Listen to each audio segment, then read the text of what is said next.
Elena Martinez had always been good at disappearing into the background.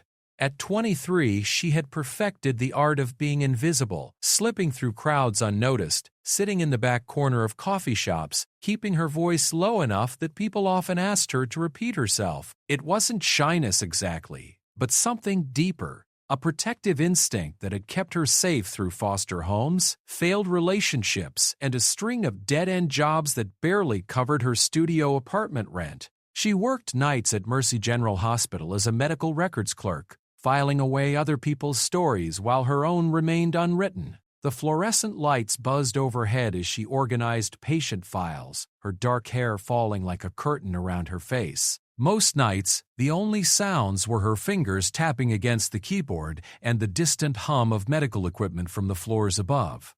That's why the silence felt so wrong when it came. It started on a Tuesday in October. Elena was walking home from her shift at 3 a.m, taking her usual route through the quiet residential streets. The streetlights cast long shadows between the old Victorian houses, and her footsteps echoed against the empty sidewalks. She had her earbuds in, listening to a true crime podcast about missing persons cases, when she noticed the sound cutting in and out. At first, she thought it was her phone. The screen showed full signal strength, but the audio kept dropping. She pulled out her earbuds and immediately felt the wrongness settle over her like a heavy blanket. The night was too quiet. No distant traffic hum, no air conditioning units cycling, no dogs barking in backyards. Even the wind had stopped moving through the trees. Elena paused under a streetlight, her heart beginning to race. In her 23 years, she had never experienced silence this complete. It was as if someone had pressed a mute button on the entire world. She looked around, searching for any sign of life, but the windows of the houses remained dark and empty. That's when she saw him. He stood at the end of the block, perfectly still beneath the amber glow of another streetlight. Even from a distance, Elena could tell he was watching her. Tall and lean, wearing what looked like an expensive dark coat that hung perfectly from his shoulders. His face was obscured by shadows, but she could feel the weight of his gaze like a physical presence. Elena's survival instincts kicked in. She turned and started walking in the opposite direction, her pace quick but not quite running. Behind her, she heard nothing. No footsteps, no movement, just that unnatural silence that seemed to follow her down the street. When she reached the corner and glanced back, he was gone. The silence broke suddenly, like someone had turned the volume back up on the world. A car drove past, its engine rumbling normally. A cat yowled from somewhere in an alley. The familiar sounds of the city at night returned as if they had never left, but Elena's hands were shaking as she fumbled for her apartment keys. She told herself it was nothing, a tired mind playing tricks after a long shift. But over the next few weeks, the silent moments kept happening. Always at night, always when she was alone, and always with the sense that someone was watching her from just beyond the edge of her vision. Elena started varying her route home, taking buses instead of walking, even staying late at work to avoid the empty streets. But the silence found her anyway. In the hospital parking garage, as she sat in her car, on the subway platform, waiting for the last train. Outside her apartment building as she checked her mailbox, each time the world would go perfectly quiet, and somewhere in that silence, she would glimpse him, the tall figure in the dark coat, always watching, never approaching. She considered calling the police, but what would she say? That someone was following her who might not actually exist? That the world kept going silent in ways that made no sense? They would think she was having a breakdown, and maybe she was. Instead, Elena did what she had always done. She tried to disappear even more completely. She requested transfers to different shifts, avoided her regular haunts, and spoke to no one about what was happening. The silence became her secret, a strange and frightening companion that visited her in the dark. But secrets, Elena was learning, had a way of finding their own voice. It was on a Friday night in November when everything changed. Elena had finished her shift and was walking to the bus stop, staying under the brightest streetlights she could find. The night was normal. Traffic sounds, distant music from a late-night restaurant, the hum of neon signs flickering in shop windows. Then the silence fell like a curtain. This time, it was different. Instead of the distant figure watching from afar, Elena heard footsteps behind her. Slow, measured, getting closer. She wanted to run, but her legs felt heavy, as if the silence itself was holding her in place. Elena! Her name spoken in a voice like velvet over steel with the faintest trace of an accent she couldn't identify. She turned around slowly, knowing somehow that this moment had been inevitable from the very beginning. He stood less than 10 feet away, and for the first time, she could see his face clearly. He was young, maybe early 30s, with sharp cheekbones and pale skin that seemed to glow under the streetlight. His dark hair was perfectly styled, and his eyes were the color of winter storms. He was beautiful in a way that made Elena's breath catch, but there was something else, something that made every survival instinct she possessed scream warnings. "You've been avoiding me," he said, taking a step closer. His voice carried easily through the supernatural quiet, warm and rich and completely out of place in the eerie silence. Elena wanted to speak, to demand answers, or to tell him to stay back, but no words would come.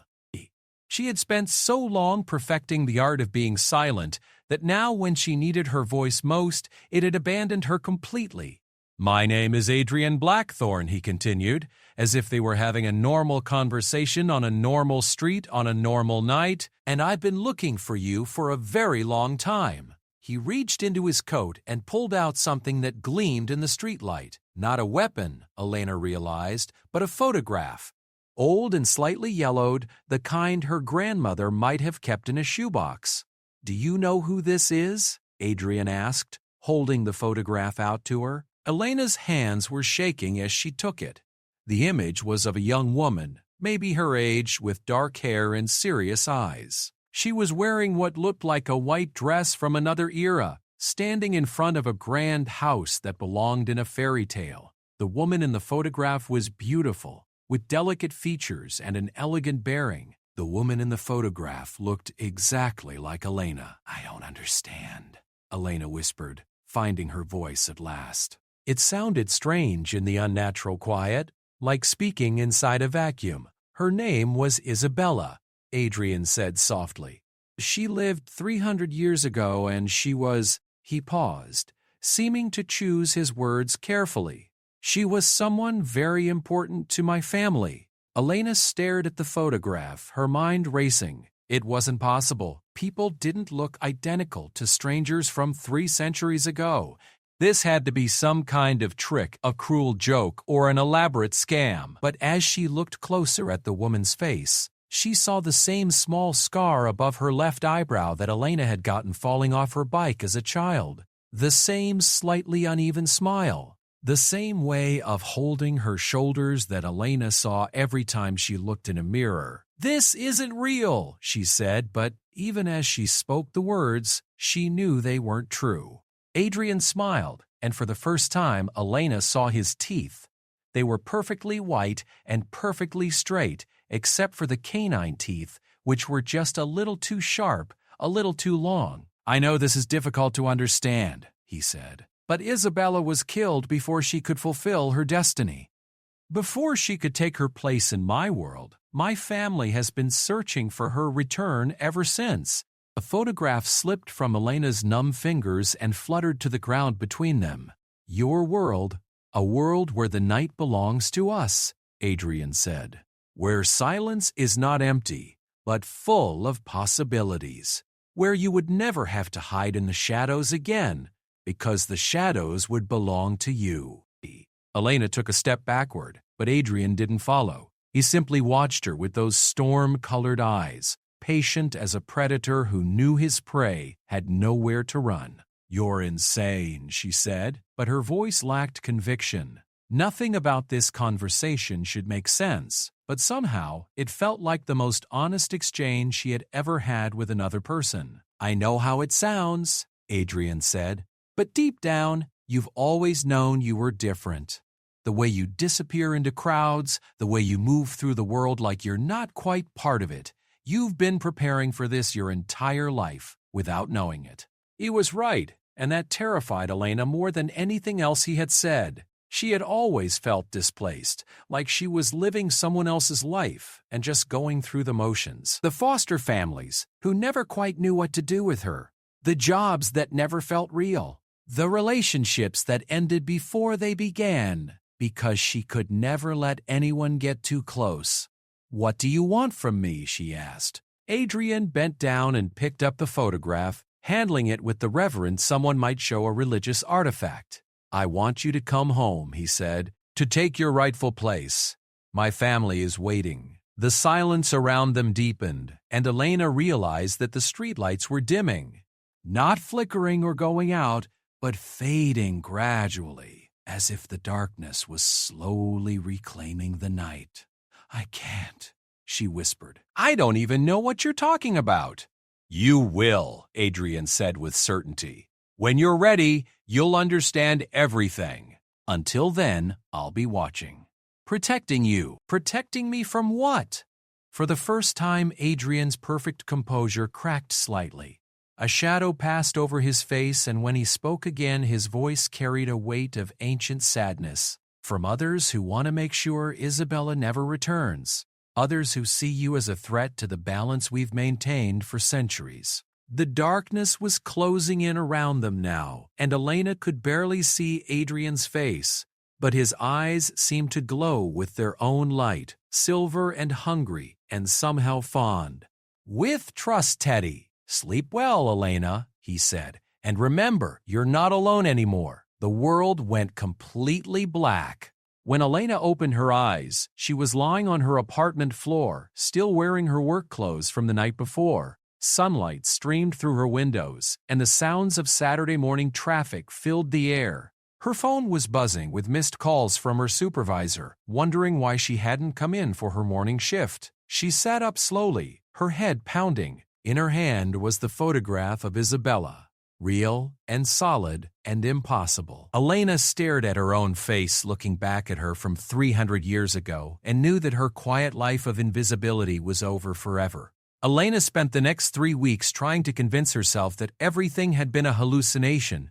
She saw a doctor who prescribed sleeping pills and suggested she might be experiencing stress-related episodes. She threw away the photograph twice, only to find it back on her nightstand the next morning, pristine and impossible. She tried to return to her normal routine, but normal no longer existed. The silence followed her everywhere now, not just at night. It would descend without warning in the middle of her workday, turning the busy hospital into a tomb of muted sounds and frozen moments. During these episodes, she would see glimpses of Adrian in reflections, in computer screens, in windows, in the polished surface of elevator doors. He never spoke to her again directly, but his presence was constant. A dark coat disappearing around corners, a familiar silhouette in the hospital parking lot. The feeling of being watched that never quite went away. Elena's coworkers began to notice changes. Maria, the night shift supervisor, asked if she was sleeping well. "You look pale," Maria said, studying Elena's face with concern. "And you've lost weight. Are you eating?" Elena wasn't eating well. Food had started to taste strange, almost metallic, and she found herself craving things that made no sense. Raw meat when she passed the butcher shop. The iron tang she sometimes tasted when she bit her lip too hard. She told Maria she was fine, but they both knew it was a lie. It was Dr. Sarah Chen who finally gave Elena the push she needed to stop running from whatever was happening to her. Dr. J said. Chen was a psychiatrist who sometimes worked nights in the emergency department, and she had always been kind to Elena during their brief interactions. "I don't mean to overstep, Doctor," Chen said one evening as they shared the elevator down to the parking garage, "but I've noticed you seem troubled lately. If you ever need someone to talk to, someone outside your immediate circle, I want you to know my door is open." Elena looked at Dr. Chen's gentle face and felt something crack inside her chest. For the first time in weeks, she wanted to tell someone the truth. Not the sanitized version she had told her doctor, but the real story of impossible silences and photographs that shouldn't exist, and a man who claimed she was someone who died 300 years ago. "What would you say," Elena asked carefully, "if someone told you they thought they might be losing their mind?" Dr. Chen's expression grew more serious. "I'd say that recognizing you might need help is usually a sign that you're not losing your mind at all. I'd say that whatever's happening, you don't have to face it alone." The elevator doors opened on the parking level, and Elena felt the familiar chill that meant the silence was coming. She grabbed Dr. Chen's arm without thinking. "Don't get off," she said urgently. "Please, just stay in the elevator for a minute." Dr. Chen looked confused but didn't move as the doors slid shut again. The elevator climbed back up, and Elena held her breath, waiting. When they reached the main floor and the doors opened to the normal sounds of the hospital lobby, Elena let out a shaky sigh of relief. "What was that about?" Dr. Chen asked gently. Elena looked at her, this kind woman who had offered help without asking for explanations, and made a decision that would change everything. "Can I buy you coffee? I think I need to tell someone the truth before I really do lose my mind." They went to an all-night diner 3 blocks from the hospital, the kind of place with worn vinyl booths and coffee that was always too strong. Elena told Dr. Chen everything, from the first night of supernatural silence to the photograph she now carried in her purse like a talisman. She expected disbelief, maybe a gentle suggestion that she check herself into a psychiatric facility. Instead, Dr. Chen listened without interruption, her dark eyes serious and thoughtful. When Elena finished her story, Dr. Chen was quiet for a long moment, stirring cream into her coffee with deliberate precision. "Elena," she said finally, "have you ever heard the term inherited memory?" Elena shook her head. "It's a concept in psychology and genetics that suggests traumatic experiences can be passed down through generations, encoded in our DNA. Some researchers believe that not just trauma but other significant experiences might be inherited as well. Memories, connections, even destinies, for lack of a better word." "You think this is genetic memory?" Elena asked. "That I'm somehow remembering this Isabella's life?" "I think," Dr. Chen said carefully, "that there are things in this world we don't understand yet, and I think that whatever's happening to you is real, even if we can't explain it in conventional terms." Elena felt tears prick her eyes. After weeks of feeling like she was drowning in uncertainty, having someone believe her was like being thrown a lifeline. "What do I do?" she asked. Dr. Chen leaned forward.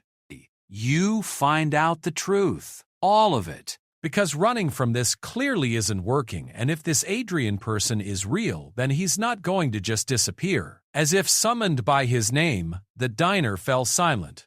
Not the supernatural silence Elena had grown accustomed to, but something different, heavier. The fluorescent lights dimmed, and the temperature dropped noticeably. Dr. Chen's eyes widened as she looked over Elena's shoulder toward the diner's entrance. "Is that him?" Elena turned around and felt her heart stop. Adrian stood in the doorway, but he wasn't alone. Beside him was a woman who looked to be in her 50s, with silver-streaked dark hair pulled back in an elegant chignon. She wore a long black coat that seemed to flow around her like liquid shadow, and her pale skin had the same ethereal quality as Adrian's.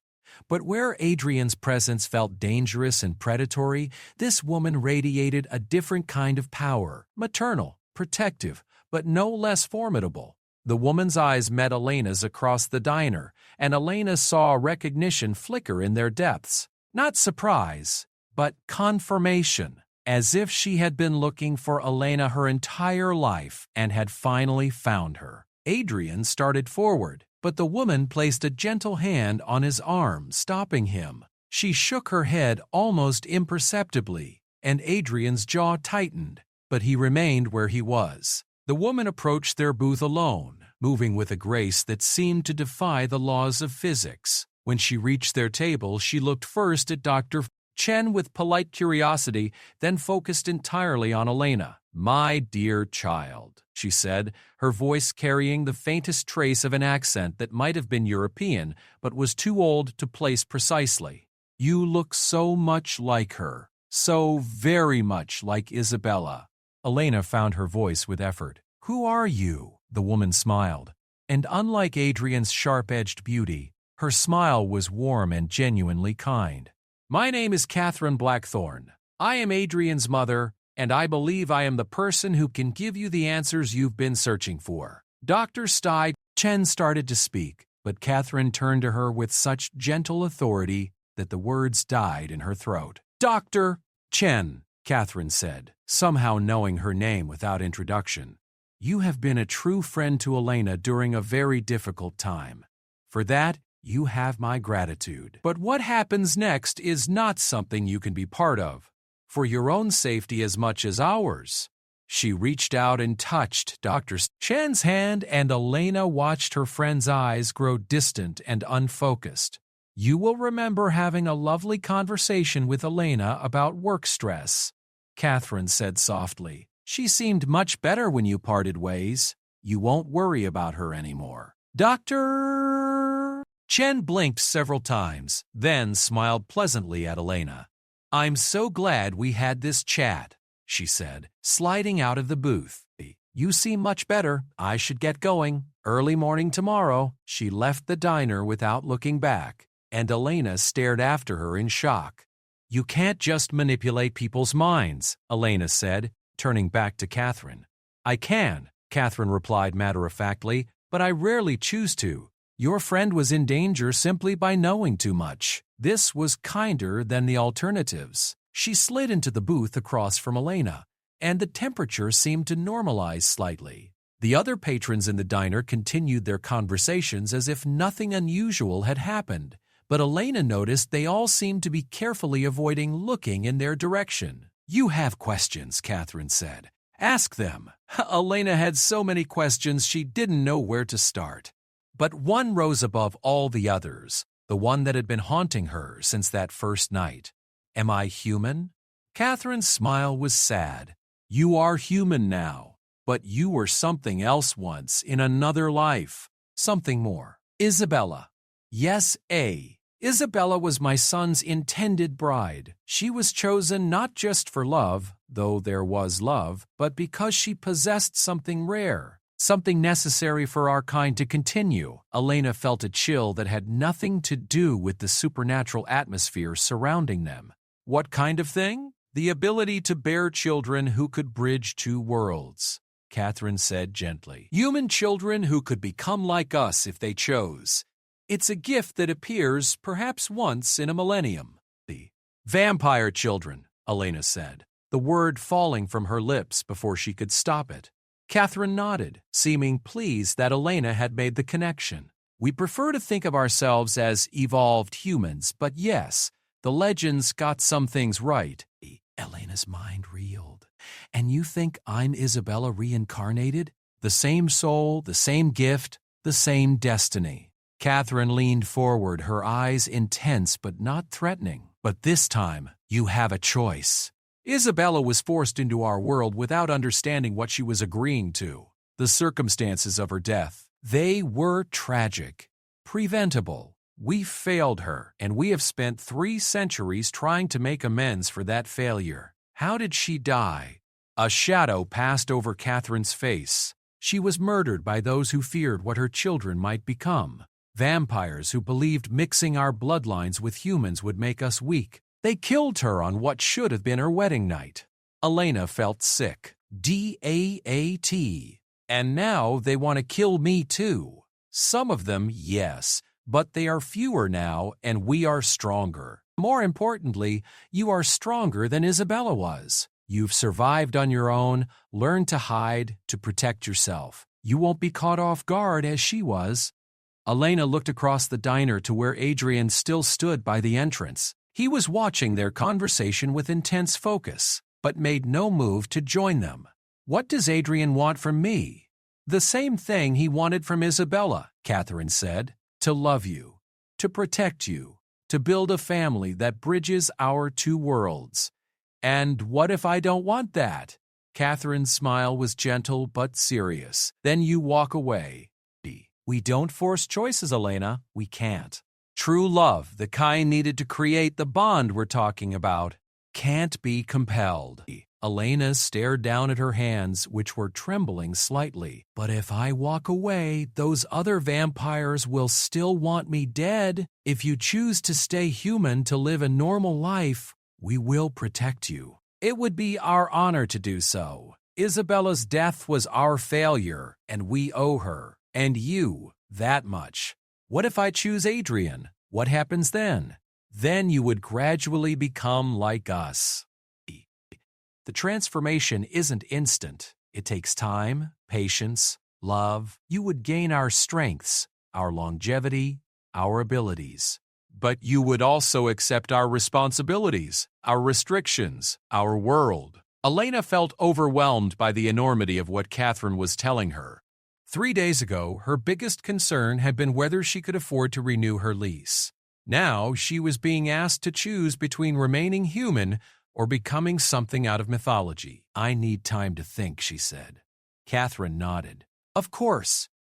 But Elena, I need you to understand something important. Whether you choose to join us or not, you can't continue living as you have been.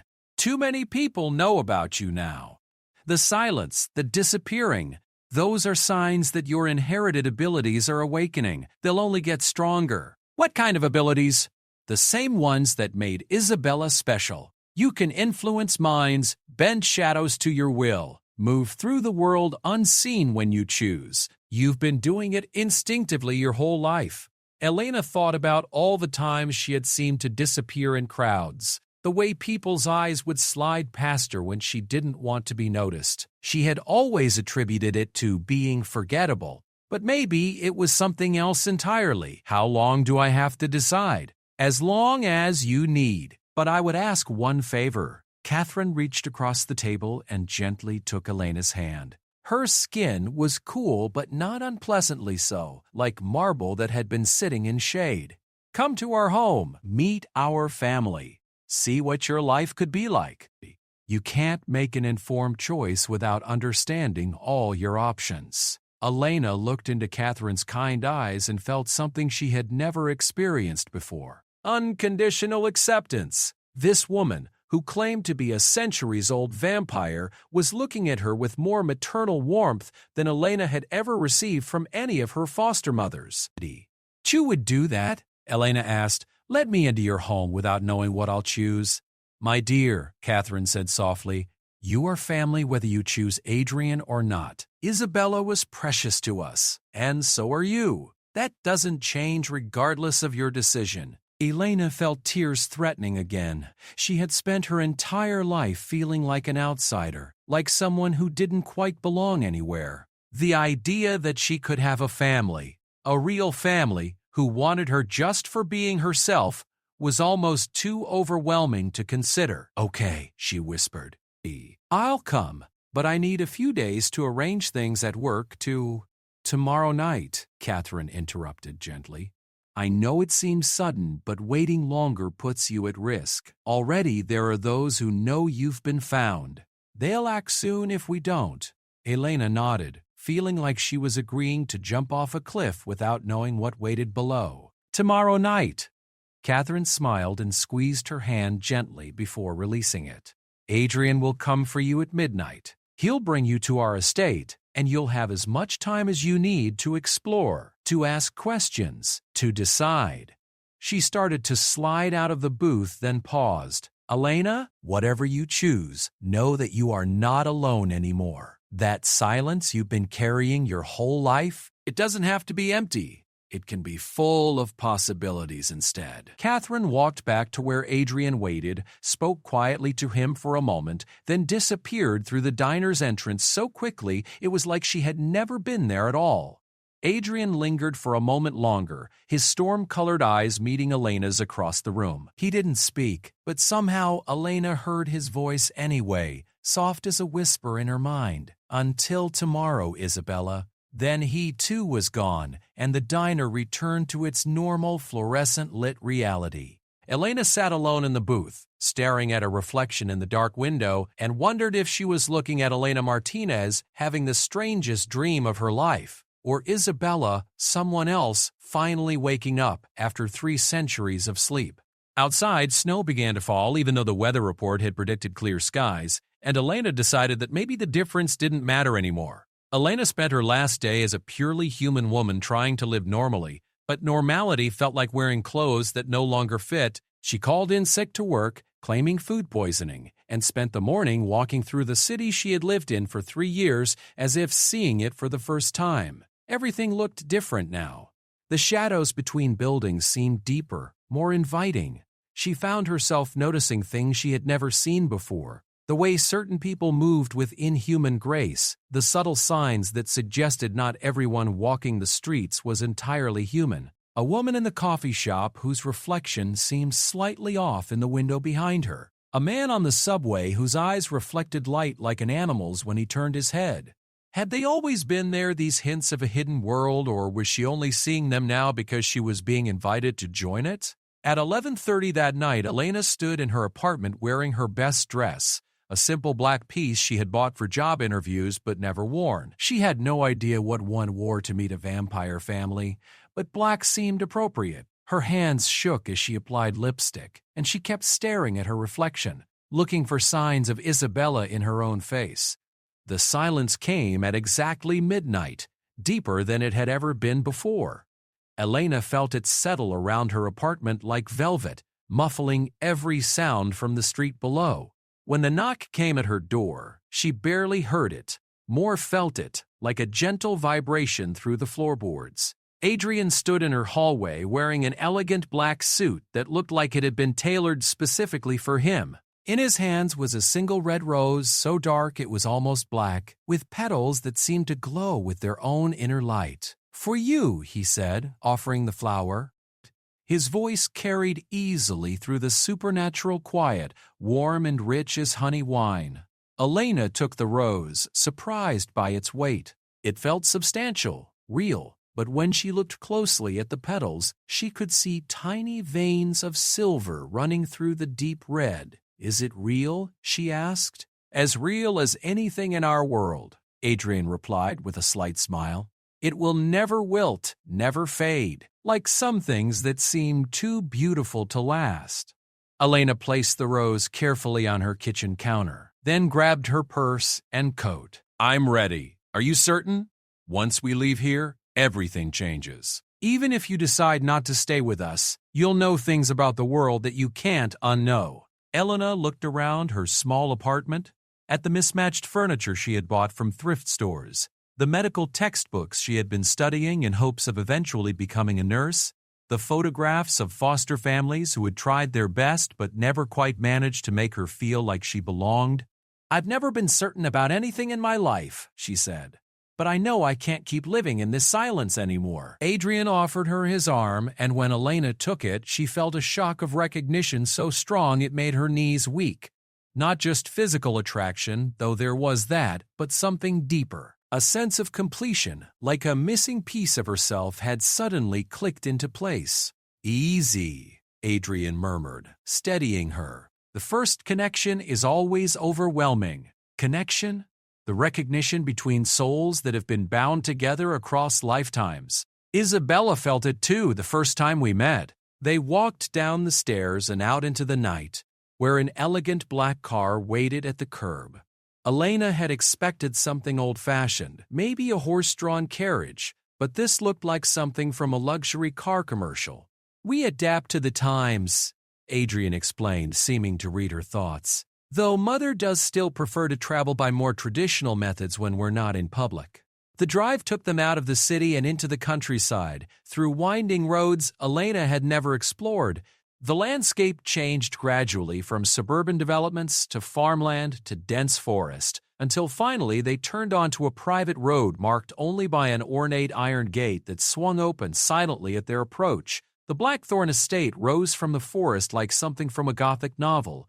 It was vast and imposing, with towers and turrets that seemed to reach toward the star-filled sky. Warm light glowed from dozens of windows, making the ancient stone walls look welcoming rather than forbidding. "It's beautiful," Elena breathed. "It's home," Adrian said simply. "And if you choose it, it will be yours too. They drove up a circular driveway and stopped in front of massive wooden doors. Adrian came around to open Elena's door, offering his hand to help her out of the car. The moment her feet touched the ground, Elena felt another shock of recognition. Not just the visual familiarity of the place, but a deeper knowing. Her body remembered being here, even though Elena Martinez had never seen it before. The front doors opened before they reached them, revealing Catherine in an elegant burgundy gown that seemed to flow around her like liquid silk. Behind her stood 3 other people, 2 men and a woman, all with the same ethereal beauty that marked them as something more than human. "Welcome home, my dear," Catherine said, embracing Elena warmly. "Come, let me introduce you to the rest of our family." The interior of the house was even more magnificent than the exterior. High ceilings soared above them, painted with murals of night skies and ancient forests. A grand staircase curved upward, its banisters carved with intricate patterns that seemed to shift and move in the light from enormous crystal chandeliers. "This is Marcus," Catherine said, indicating a man who looked to be in his 40s, with kind eyes and prematurely silver hair. "Adrian's uncle and our family historian. If you have questions about our past, he's the one to ask." Marcus bowed formally, but his smile was warm. "It's an honor, Isabella. We've waited so long for your return." "This is Sophia," Catherine continued, gesturing to a woman who appeared to be Elena's age, with long auburn hair and green eyes that sparkled with mischief. "She joined our family 50 years ago and can tell you what the transition is truly like." Sophia stepped forward and took Elena's hands in hers. "You're even more beautiful than the portraits," she said with a slight accent Elena couldn't place, "and much stronger than Isabella was. I can sense it." "And this is David," Catherine finished, indicating the youngest-looking member of the family. He appeared to be in his early 20s, with dark skin and intelligent eyes that seemed ancient despite his youthful face. "We's our family's protector and will be responsible for your safety while you're here." David nodded respectfully. "We are all honored by your presence, Isabella. Whatever you choose, we will respect and support your decision." Elena looked around at these faces, all regarding her with varying degrees of hope, curiosity, and unconditional acceptance. It was overwhelming and wonderful and terrifying all at once. "Please," she said quietly, "call me Elena. At least until I know who I really am." Catherine smiled and placed a gentle hand on Elena's arm. "Of course, dear. Come, let's show you to your room so you can rest. Tomorrow we'll begin properly." They led her up the grand staircase and down a hallway lined with portraits. Elena caught glimpses of faces from different eras, all with the same ethereal beauty, all watching her with painted eyes that seemed almost alive. The room they showed her to was magnificent, easily 3 times the size of her entire apartment. A 4-poster bed dominated the space, draped in midnight blue silk that seemed to shimmer in the candlelight. French doors opened onto a balcony that overlooked the estate's gardens, and a fireplace crackled warmly in one corner. "This was Isabella's room," Catherine said softly. "We've kept it exactly as she left it, hoping that someday she would return to it." Elena walked slowly around the space, touching furniture that felt familiar under her fingers. On the dresser sat a hand mirror that had clearly been crafted centuries ago, its silver handle worn smooth by use. When Elena picked it up and looked into it, she saw her own reflection, but for just a moment, something else flickered in the depths of the mirror, a young woman in a white nightgown, with sad eyes and blood on her throat. "We should let you rest," Adrian said from the doorway. "Tomorrow will be overwhelming enough without you being tired." The family filed out one by one, each offering Elena warm goodnights and reassurances that they would be nearby if she needed anything. Adrian lingered the longest, studying her face in the candlelight. "You remember something?" he said. It wasn't a question. "I saw her. Isabella. In the mirror." She looked. Elena struggled to find the words. "She looked like she was trying to tell me something." Adrian's expression grew serious. "The memories will come gradually. Don't force them. They'll surface when you're ready to handle them." "What if I'm never ready?" Then you'll create new memories instead, better ones. Adrian stepped closer but maintained a respectful distance. Elena, I want you to know that whatever Isabella meant to me, I won't try to make you be her. You are your own person with your own choices. If you decide to stay, it will be because you want to be Elena Blackthorne, not because you feel obligated to fulfill someone else's destiny.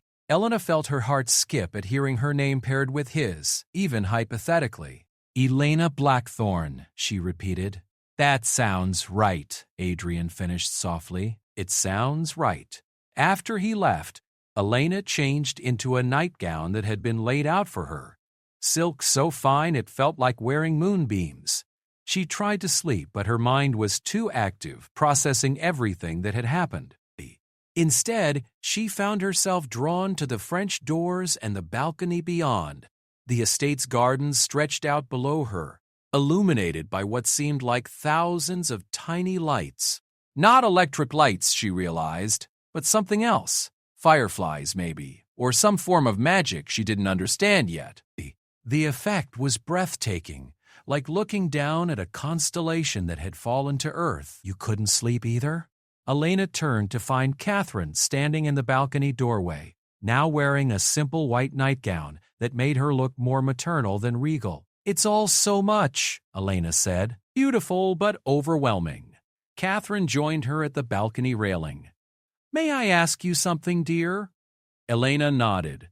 In your human life, have you ever felt truly happy? Completely at peace? Elena considered the question seriously. She thought about her foster families, her jobs, her attempts at relationships. All of it felt distant now, like memories from someone else's life. No, she said finally. I felt moments of contentment, but never true happiness. It was like I was always waiting for something, but I didn't know what. You were waiting to come home, Catherine said gently. Isabella's soul has been searching for its way back here for 3 centuries. That's why you never felt settled anywhere else.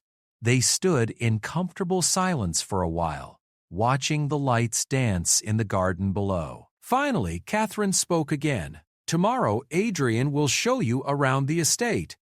You'll meet more of our extended family, see how we live, understand what being one of us truly means. But tonight, I want to share something with you that only a mother can give. Catherine reached into the pocket of her nightgown and pulled out a small jewelry box. Inside was a ring unlike anything Elena had ever seen. The band looked like it was made of moonlight itself, and the stone in the center was a deep red that seemed to pulse with its own heartbeat. This was Isabella's engagement ring, Catherine said. Adrian gave it to her the night before she died. She never had the chance to wear it. Elena stared at the ring, afraid to touch it. I can't take this. Not yet. I don't even know if I'm going to stay. I'm not asking you to take it as a commitment, Catherine said. I'm asking you to hold it as a promise that no matter what you choose, you are loved. You are wanted. You belong somewhere. Elena's eyes filled with tears. Why are you being so kind to me? You don't really know me. Catherine smiled and gently tucked a strand of Elena's dark hair behind her ear. My dear child, I have been waiting to love you for 300 years. The moment I saw you tonight, I knew that the wait was worth every lonely day. Whether you become my daughter-in-law or simply my daughter of the heart, you are family now. Nothing you choose will change that. Elena took the ring box with shaking hands. The moment her skin touched the ancient wood, she felt a rush of emotion so strong it nearly knocked her over. Love, hope, joy, and underneath it all, a sense of rightness that made her very bones sing. What's happening to me? She whispered. You're remembering who you truly are, Catherine said. Not just Isabella, but Elena, the person you were always meant to become. They said goodnight then, and Elena returned to the magnificent bed. She placed the ring box on the nightstand and laid down on pillows that smelled like lavender and moonlight. For the first time in her adult life, she felt safe. Completely. When she finally drifted off to sleep, her dreams were full of memories that belonged to someone else but felt like home. a young woman in a white dress, laughing as she danced with a handsome man under stars that seemed close enough to touch. The same woman planning a wedding, choosing flowers, writing letters to friends about her happiness. The same woman screaming in terror as dark figures broke down her door, as everything she had hoped for turned to ash and blood. Elena woke with tears on her cheeks and Isabella's voice echoing in her mind. Don't let them win. Choose love. Choose life. Choose the family that would die to protect you. She sat up in the pre-dawn darkness, and for the first time since this all began, Elena Martinez knew exactly what her choice would be. The silence that had followed her all her life wasn't empty anymore. It was full of possibilities, full of love, full of a future she had never dared to imagine. She picked up the ring box from the nightstand and opened it. In the dim light filtering through the French doors, the rings seemed to glow with approval. "Okay, Isabella," Elena whispered to the woman who lived in her memories. "Let's go home." Outside her window, the first rays of sunlight began to chase away the darkness, and somewhere in the house below, Elena heard the sound of her new family beginning to wake up. For the first time in her life, she couldn't wait to see what the day would bring. When Catherine knocked gently on her door an hour later, she found Elena already dressed and waiting, the engagement ring on her finger where it belonged. "I have an answer," Elena said simply. Catherine's smile was brighter than the sunrise. "Then let's go tell your family the good news." As they walked down the grand staircase together, Elena realized that the supernatural silence had lifted completely. In its place was something she had never experienced before, the warm, welcoming sound of truly coming home. Adrian was waiting for them in the morning room, and when he saw the ring on Elena's finger, his face transformed with joy so pure it took her breath away. Marcus, Sophia, and David appeared as if summoned, all wearing expressions of delighted anticipation. "I choose love," Elena announced to the room full of people who had been waiting centuries to welcome her home. "I choose family. I choose all of you." The silence that followed was the most beautiful sound Elena had ever heard. Then the room erupted in celebration, and for the first time since Isabella died 300 years ago, the Blackthorne family was complete. Outside, the sun rose on Elena's first day as a woman who belonged somewhere, and the shadows that had protected her all her life settled around her new home like a blessing. She stayed in silence no more, but she would never be alone again.